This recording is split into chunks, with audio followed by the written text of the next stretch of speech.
सन इसमें पेनिट्रेट करता है। अभी धूप नहीं जा पा रही है, तो उससे अगर धूप नहीं जाएगी, हवा नहीं जाएगी, तो अंदर जो कीड़े मकोड़े हैं ना, वो फिर अपना घर बनाने लगते हैं। इसके पतौड़ बनते हैं पत्तों के, बहुत टेस्टी बनते हैं, बहुत। इस मौसम में तो मजा ही आ जाता है। एयरप्लेन में भी आप आओ तो इजिली इंडिया के अंदर तो आप आराम से ला सकते हो। हम साउथ जाते हैं कितनी बार, बहुत सारे पौधे लेके आते हैं। ये वाटर फ्लोटिंग प्लांट है अजोला, और इसकी मेन्योर बहुत अच्छी निकलती है। अब जैसे ये बहुत घना हो गया है ना, ये गोंगुरा का प्लांट है संदीप जी, और इसमें बहुत सुंदर मेरून कलर के, बरगैंडी कलर के फ्लावर्स आते हैं पूरे में। और मैं आपको बताना चाहूँगी, इसकी पत्तियाँ एडिबल हैं, खाई जाती हैं, और इसकी चटनी बहुत अच्छी बनती है। हालांकि हम नहीं बनाते हैं, बट फिर भी फ्रेंड्स बताती हैं जो साउथ इंडियन है कि इसकी चटनी बहुत अच्छी बनती है और टेस्टी भी होती है। तो इस तरह से जो बगीचे में हमारी चीज़ें हैं ना, जैसे चौलाई वलाई अपने आप निकल आती है, ये निकल आया है, तो ये भी कंजम्पशन के लिए अच्छा है। और इसके पीछे आप देख रहे हो, ये सारी हल्दी है, ये बहुत अच्छी ग्रोथ हो रही है मैम। हल्दी है, और अभी काफी बहुत पत्तियां, 25-30 पत्तियां काट के फ्रेंड गणेश उत्सव चल रहा है आजकल। अच्छा। तो उसमें उसने मांगी थी कि उसमें वो मोदक लपेट के बनाएंगी, करेंगी। तो इसकी जो मेडिसिनल वैल्यू है पत्ती की, वो भी उसमें आ जाएगी। और ऑर्गेनिक वे में, I don't know how will she do it, but मुझे ये अच्छा लगा संदीप जी सबसे कि मेरे यहाँ की हल्दी के पौधे हैं वो भगवान को अर्पित हुए। बिल्कुल, तो उनकी कृपा है, बहुत ही बड़े। और इसके आगे ये लगी है अरबी। अरबी मैम यूज करते हैं?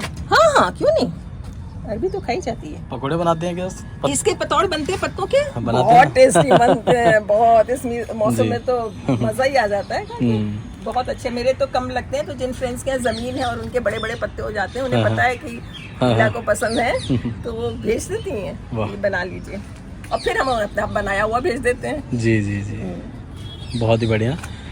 ये कलर्ड ग्रास है, इसमें बहुत अच्छे फूल आते हैं, बहुत सुंदर। जैसे ये देखिए, ये टूटा हुआ सा लगा हुआ है, पूरा लंबा लंबा जाता है, और इसी कलर के फ्लावर्स हो जाते हैं पूरी स्टेम में, पूरा एक ब्रोकेड सा निकलता है उसका। ये हम लाए थे उदयपुर से। अच्छा। वहाँ एक रिजॉर्ट में गए थे, लगी थी। तो अगर आप पौधा पसंद करते हैं ना, you are a plant lover and you go somewhere, और आप कह दो कि भैया ये दे दो, अच्छा लग रहा है, दे देते हैं। मैंने तो ये देखा है, कोई मना नहीं करता है। और एयरप्लेन में भी आप आओ तो इजिली इंडिया के अंदर तो आप आराम से ला सकते हो। हम साउथ जाते हैं कितनी बार, बहुत सारे पौधे लेके आते हैं, नो वन सेज एनीथिंग। ये मुझे बहुत अच्छा लगता है कि प्लांट लवर को हर जगह पसंद किया जाता है, और लोग उनकी मदद करने की भी कोशिश करते हैं। ये देखिए, ये मेरे लोबिया, ये खूब ही भर के निकल रही है, touchwood.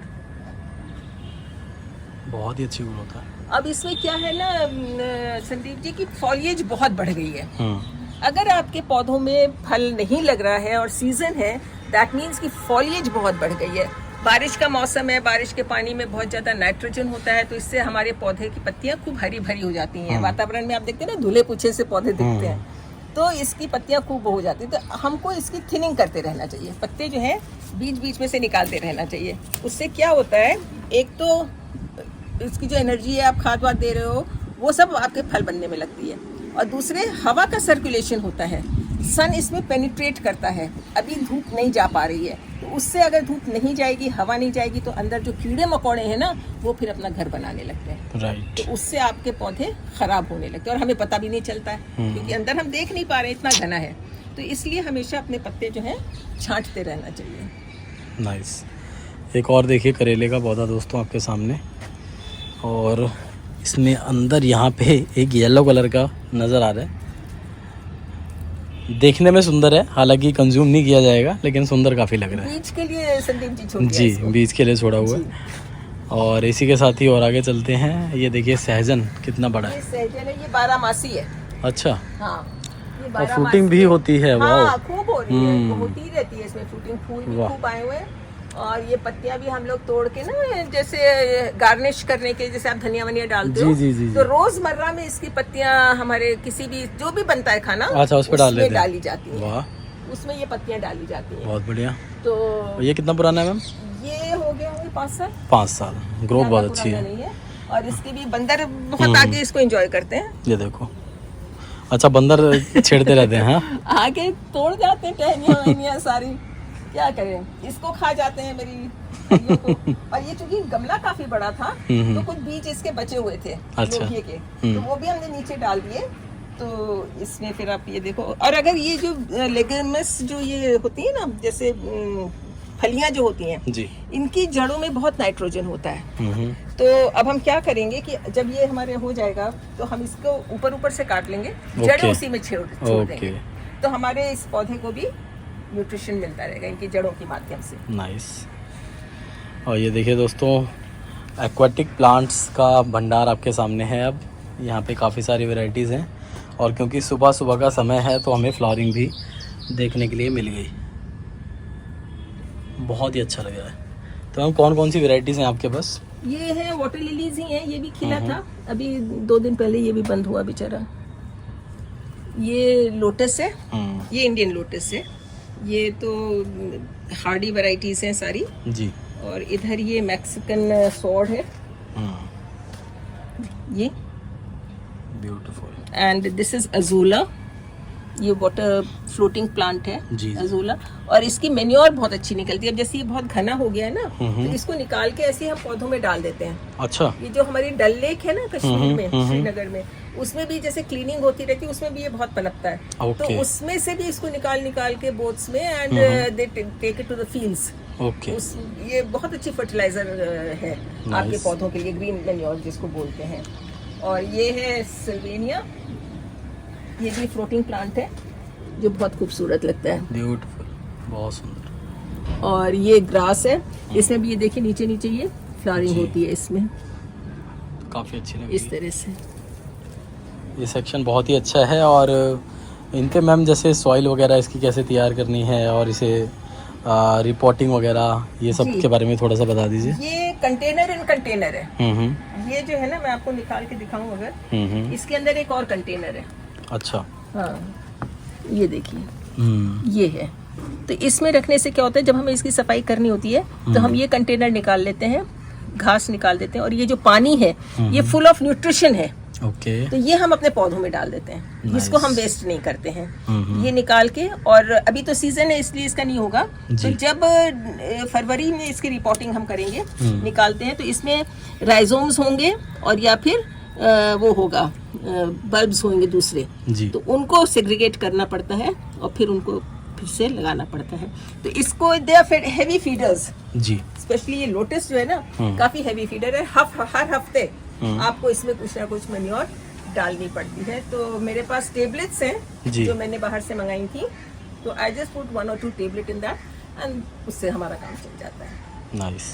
And I will like to tell you about this plant also. ये घास जी, ये आपको पता है क्या हो सकता है? हमारे लिए तो अमूमन घास ही है जी जी, बट आजकल इसकी बहुत वैल्यू है। This is vetiver.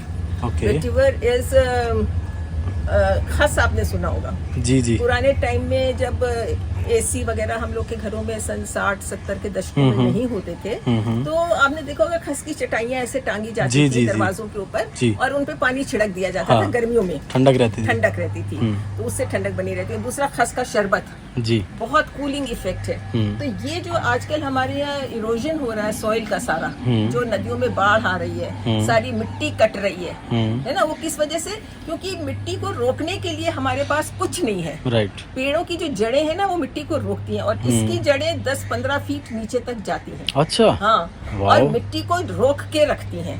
तो ये जो हमारे नदी तालाब, अगर उनके किनारे इनकी उगा दिया जाए तो, और बहुत स्ट्रॉन्ग है, हार्डी है बिल्कुल। अच्छा। अगर आप इनको लगा देते हैं तो उसका जो इरोजन है, सॉइल इरोजन, वो बहुत हद तक कंट्रोल होता है, क्योंकि जड़ें सॉइल को रोक के रखती हैं, और पानी के कटाव के समय आपकी मिट्टी जो है वो बहती नहीं है।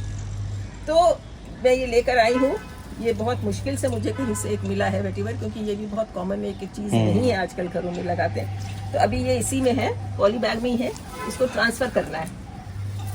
तो इस तरह की चीज़ें अगर हम लोग लगाएं करें, अब मेरा जैसे ग्रो हो जाएगा तो I will try to give it to someone जिसके पास ज़मीन है और उसकी मिट्टी कट रही है, बह रही है पानी के संग में। जैसे इस कदर आजकल बारिश हो रही है ना, उसमें बहुत कटाव हो रहा है मिट्टी का, तो अगर वो लोग लगाएं तो उन्हें बहुत फ़ायदा होगा। राइट। जलकुंभी भी लगाई हुई है आपने? जलकुंभी लगाई है, हालांकि ये बहुत डेंजरस वीड है और लोग इसको प्रोपोगेट नहीं करना चाहते, नहीं करते हैं, क्योंकि ये कहीं भी चली जाती है ना, तो जैसे हमारी अमरबेल होती है ना, पैरासाइट जो है पेड़ों पर फैल जाती है, इसी तरह से कहीं भी जाती है तो एक जड़ भी चली जाती है तो इसकी पौधा पनप जाता है और फिर उसको डिस्ट्रॉय करना बहुत मुश्किल हो जाता है। लेकिन हम लोग चूंकि रेस्टोरेंट उसमें एनवायरनमेंट में इसको कर रहे हैं, हम लोग एक छोटे पॉट में लगा रहे हैं, तो इसलिए कोई खास इससे नुकसान नहीं होता है वातावरण में। इसको हम लोग संभाल के इसी में रखते हैं। और फूल तो जब निकलते हैं क्या खूब निकलते हैं, इकट्ठे 10-15, ये देखिए, ये इसके फूलों की ये डंडियां इस तरह से रह गई हैं अभी कुछ जी, खूब फूल निकलते हैं भर भर के इसमें। समय प्यूपा निकलने का टाइम होता है, लार्वा से वो प्यूपा निकलता है और उसके बाद वो ऊपर चढ़ता है और वो पत्तियों को, कोमल पत्तियों को खाना शुरू कर देता है। नासा ने भी अप्रूव किया है इसको एज एयर प्योरीफाइंग प्लांट। क्या होता है कि इसकी जो पत्तियों के सिरे आपने देखे होंगे, ये ब्राउन पड़ने लगते हैं, तोड़ते रहते हैं, नए जो फुटाव आते हैं ना, नहीं तो ये बहुत बड़े बड़े हो जाते हैं।